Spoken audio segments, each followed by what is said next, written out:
Slick back. No, no, slick back. That's what I said. Slick back. No, nigga, I'm a pimp named Slick back. Pimp named Slick back. Pimp named, pimp named, pimp named Slick back. Nigga, are you deaf? I'm a pimp named Slick. Assalamualaikum warahmatullahi wabarakatuh. Saya Firwati Madraka ingin menjelaskan mengenai preparasi emas dalam jurnal yang saya pilih untuk memenuhi ujian dengan mata kuliah kimia anorganik dengan dosen pengampu Pak Kostiawan Sukamto SPDMT. Baik, sebelum saya masuk ke jurnal yang saya pilih, di sini saya ingin menjelaskan apa sih itu emas. Emas adalah logam mulia yang memiliki simbol Au dan nomor atom 79. Emas memiliki warna kuning yang cerah, yang khas yang bersifat lunak dan mudah ditempa. Emas juga bersifat tidak reaktif sehingga tidak mudah berkarat atau teroksidasi. Emas juga merupakan logam mulia yang memiliki nilai ekonomi dan budaya yang tinggi.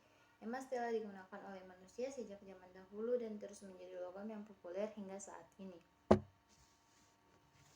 Baik, selanjutnya saya akan menjelaskan preparasi emas dalam jurnal Gold Reverse from Satellite Vacation of a Washed Realizing Found by Flotation Ammonium to Sulfate Leaching dengan melibatkan dua tahap utama. Yang pertama, tahap 1, pengumpulan dan pengeringan fraksi ringan penghancur atau Schrader Light Fraction SLV.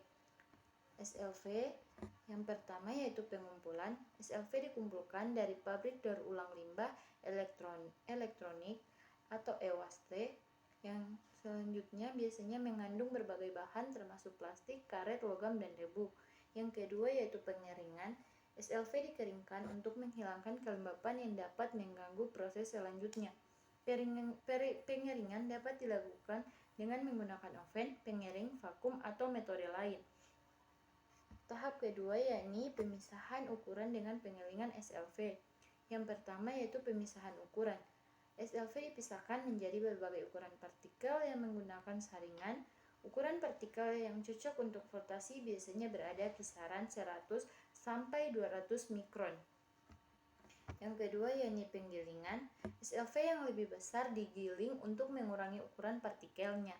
Penggilingan dapat dilakukan dengan menggunakan ball, mill, charger, atau metode lain.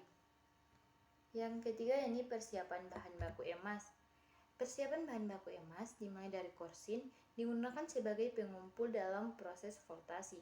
Yang kedua yaitu amonium tiosulfat, digunakan sebagai larutan pencucian untuk melarutkan emas dari SLV.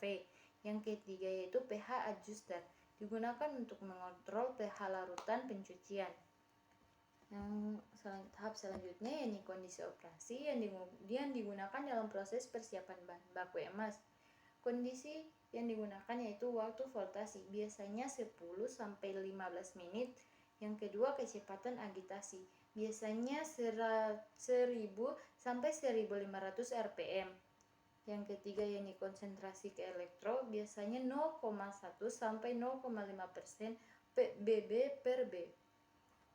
Yang selanjutnya yakni pH larutan pencucian, biasanya 8 sampai 10. Terus waktu pencucian 30 sampai 60 detik. Selanjutnya konsentrasi amonium tiosulfat biasanya 5 sampai 10%. Untuk selanjutnya, pertimbangan penting dalam persiapan bahan baku emas. Kebersihan bahan baku sangat penting. Kontamina dapat mengganggu flotasi dan proses leaching. Ukuran partikel SLF harus cukup kecil untuk flotasi yang efektif. Kondisi operasi harus dioptimalkan untuk memaksimalkan pemulihan emas. Kesimpulan utama dari penelitian ini adalah metode flotasi pencucian dengan amonia tiosulfat merupakan metode yang efektif untuk mengekstraksi emas dari SLV. Metode ini memungkinkan pemanfaatan kembali limbah berharga yang sebelumnya dibuang ke landfill. Penelitian ini memberikan kontribusi yang signifikan terhadap pengembangan teknologi daur ulang e-waste berkelanjutan. Penelitian ini lebih lanjut diperlukan untuk mengoptimalkan proses dan meningkatkan efisiensi pemulihan emas serta menyelidiki kemungkinan pemulihan logam berharga lainnya di SLV. Demikian presentasi dari saya, lebih dan kurangnya saya mohon maaf. Wassalamualaikum warahmatullahi wabarakatuh.